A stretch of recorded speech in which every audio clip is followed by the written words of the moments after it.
Voici une histoire poignante et douloureuse, racontée avec sensibilité et profondeur. Elle aborde un sujet grave, celui des violences sexuelles et du silence forcé dans les foyers. Le cri étouffé de Malia. Malia n'avait que 13 ans la première fois que ça s'est produit. C'était une nuit pluvieuse à Abobo. Elle s'était couchée tôt, épuisée par une journée d'école, le cœur rempli de rêves d'avenir. Mais cette nuit-là, tout a basculé. Son beau-père, Jean, un homme que tout le monde respectait dans le quartier, est entré dans sa chambre à pas feutrés.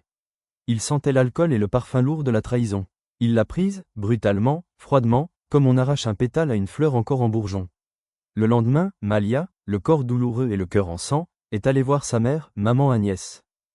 Le lendemain, Malia, le corps douloureux et le cœur en sang, est allée voir sa mère, maman Agnès.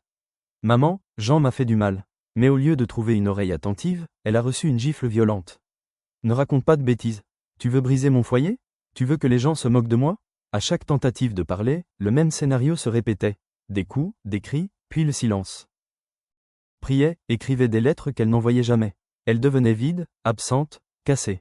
Les années passaient. 14 ans, 15 ans, 16 ans, toujours les mêmes violences, toujours les mêmes silences, et toujours une mère complice par son aveuglement.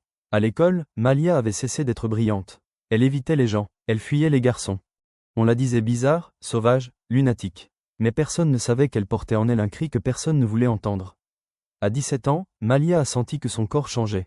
Des nausées, des absences, un test, puis un verdict, elle était enceinte. Elle s'est enfermée dans la salle de bain et a crié jusqu'à perdre la voix. Non pas à cause de la grossesse, mais parce que ce ventre portait le fruit de l'horreur, de l'abus, de l'abandon. Quand elle l'a annoncé à sa mère, cette dernière l'a encore frappée.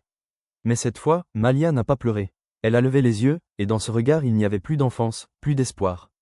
Juste un vide profond. Ce soir-là, Malia est partie. Elle n'avait rien sur elle, sauf un petit sac et une paire de sandales usées.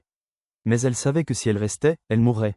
Peut-être pas physiquement, mais son âme, déjà bien brisée, finirait par s'éteindre.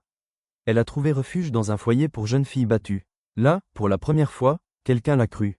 Et ce simple mot « je te crois » a été la première lueur dans sa nuit interminable.